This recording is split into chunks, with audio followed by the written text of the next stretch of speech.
매출에서 모든 고정 지출을 제외한 순이익은 안녕하세요. 프로젝트 12 관리형 독서실의 최호석입니다. 자, 오늘은 기존 독서실이나 스터디 카페와 관리형 스터디 카페를 비교한 매출 분석 자료를 준비해 봤습니다. 먼저 오늘 많은 분들이 궁금해 하십니다. 기존 독서실, 스터디 카페와 관리형 스터디 카페를 비교했을 때 뭐가 돈을 더 많이 벌 수 있냐 많이들 물어보십니다. 그래서 오늘은 저희 매장들을 비교를 해서 100평 기준으로 한번 준비를 해 봤습니다. 매출, 순이익, 초기 투자 비용을 회수하는 데까지 걸리는 이런 시간들이 어느 정도인지를 분석을 할 텐데요. 스터디 카페 창업에 관심이 있는 분들이라면 아마 끝까지 시청하시면 좋은 정보를 얻으실 수 있을 것 같습니다. 관리형 스터디 카페와 일반 스터디 카페나 독서실 뭐가 다른지는 이미 다 알고 계실 겁니다. 공간을 대여하는 방식의 독서실이나 스터디 카페와 학습 관리와 생활 관리를 포함한 서비스를 하는 게 그 차이점인데요. 시장 조사에 따르면 일반 스터디 카페는 경쟁이 상당히 치열한 반면 관리형 스터디 카페는 차별화된 서비스를 제공을 하면서 안정적인 수익 구조를 가져갈 수 있는 것으로 되어 있습니다. 특히 높은 1인당 객단가가 매출액을 높이는 데 큰 도움을 주고 수익 구조를 만들기에 상당히 용이합니다. 지출 분석을 좀 해보겠습니다. 지출 구조를 먼저 알아볼게요. 지출 구조는 지방 중소도시의 경우에는 월세 금액이 250에서 350만 원 정도, 서울 수도권 대도시에서는 600만 원 정도의 비용을 예상할 수 있습니다. 물론 건물의 노후도와 컨디션에 따라 다르고 건물주와의 계약 조건에 따라 또 다를 것입니다. 그래서 관리비의 경우에는 전기, 수도를 제외한 일반 건물 관리비를 얘기하는 것이고요. 대형 건물의 경우에는 분양평수로 5,000원에서 7,000원을 계산할 수 있습니다. 분양평수는 일반 실평수의 1.5배 정도,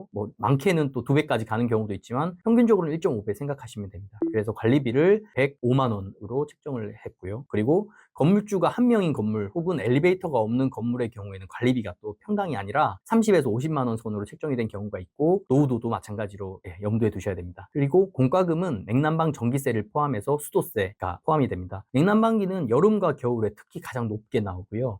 냉방보다는 난방이 더 높게 책정이 된다고 생각하시면 됩니다. 평균적으로는 80만 원 정도 생각을 했고요. 평수가 작으면 50만 원에서 60만 원 선으로 잡으셔도 됩니다. 운영 시간이 워낙 길기 때문에 금액이 꽤 많이 나가는 편입니다. 그리고 청소 인건비는 35만 원에서 50만 원 정도로 측정을 하시면 되고 평수에 따라 조금 다른 점, 그리고 월 렌탈은 정수기, 프린터기, 인터넷 및 전화기, 키오스크 월 이용 비용 이렇게 해서 맥스로 한 30만 원 잡으시면 될 것 같습니다. 소모품 비용은 간식 및 복사 비용, 이런 용지, 이런 지출들이 있습니다. 그래서 30만 원 잡으면 되고 수도권 매장의 100평 지출은 그렇게 해서 임대료 660, 관리비 105만 원, 공과금 80만 원, 청소 인건비 50만 원, 월 렌탈 비용 30만 원, 소모품 비용 30만 원, 그렇게 해서 고정 지출은 955만 원입니다. 매출 분석 및 계절적 요인을 보면 100평 규모 매장의 월 평균 매출은 성수기와 비수기에 따라 차이가 있습니다. 성수기에는 약 1,800만 원, 비수기에는 약 1,200만 원 정도로 계산이 됩니다. 성수기에는 시험기간 이럴 때가 포함이 되고요. 그리고 그때는 폭발적으로 매출이 증가하는 때이기도 합니다. 계절적 요인을 보았을 때는 여름방학 한 달, 다음에 겨울방학 두 달, 이 부분이 성수기라고 할 수 있고, 특히 여름방학 한 달의 매출은 상당히 높게 책정이 되고요. 겨울방학 두 달은 고3과 재수생이 빠진 이후이기 때문에 수능 후부터 다시 채워나간다고 생각하시면 됩니다. 그래서 순이익 계산과 투자 회수 기간을 보았을 때는 매출에서 모든 고정 지출을 제외한 순이익은 성수기에는 약 800만 원, 비수기에는 약 300만 원으로 계산을 했습니다. 그런 경우에는 세금을 제외한 부분이고요. 순이익은 연간 5천만 원 정도의 수준으로 생각할 수 있습니다. 이 순이익을 기준으로 초기 투자 비용 회수 기간을 계산해 보면 100평 규모의 스터디 카페 초기 투자 비용은 약 2억 5천만 원 정도라고 할 수 있습니다. 일반 스터디 카페든 관리형 스터디 카페든 약간의 차이가 있긴 한데요. 기능적인 측면에서 차이가 나겠지만 여기에서 2, 3천만 원 정도의 차이가 날 것입니다. 월 순이익을 고려하면 초기 투자 비용 회수에는 약 5년 정도가 소요된다고 볼 수 있습니다. 5년.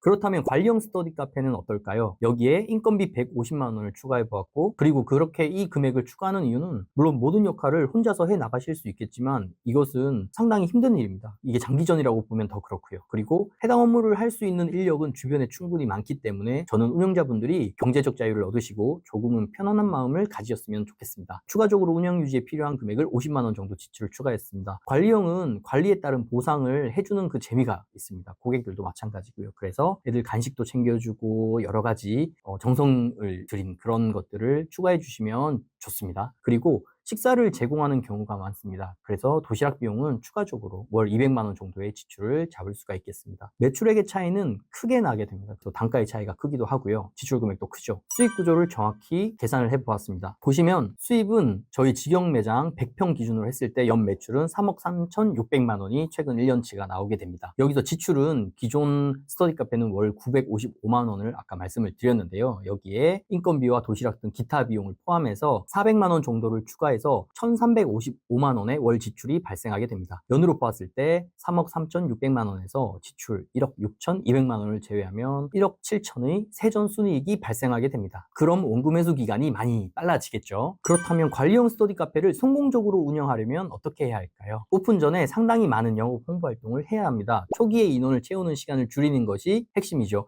30%의 인원만 차게 되면 그때부터는 입에서 입으로 전해지는 바이럴 마케팅이 워낙 크기 때문에 인원은 급격하게 늘어나게 됩니다. 초기에 영업 활동을 적극적으로 하셔야 하는 이유이기도 하고요. 그리고 한 번 왔던 고객이 이탈한다면 반드시 그 원인을 분석해야 합니다. 기존 스터디 카페와 다른 점은 100% 멤버십으로 운영이 되기 때문에 시간제나 하루를 이용하는 그런 운영은 하지 않습니다. 점유율과 유지율을 높이는 방향으로 계속해서 고민을 해야 하고 2년차 정도 되면 이 자리에 저희 매장이 있다는 것을 대부분의 학부모님들께서 알게 되시기 때문에 매출은 점점 높아지게 됩니다. 상권의 경우에는 학습 수요가 높은 지역에 알맞은 상권, 운영관리 시스템, 그리고 확실한 고객 관리를 해야 합니다. 여기서 고객은 이용자는 학습자가 되는 것이고요. 비용 지불자는 학부모님이 되는 것입니다. 그래서 저희는 이 모두를 커버하는 것입니다. 오늘은 서비스에 대한 이야기는 하지 않았고요. 수익 구조에 대해서 정보를 전달드렸습니다. 창업의 목적은 수익 창출에 있습니다. 확실하게 돈을 벌 수 있는 관리형 스터디 카페에 대한 정보를 제공해 드렸고요. 다음에는 또 다른 새로운 정보로 찾아뵙도록 하겠습니다. 관리형 스터디 카페를 창업하고자 하는 분들에게 유용한 정보가 되었길 바랍니다.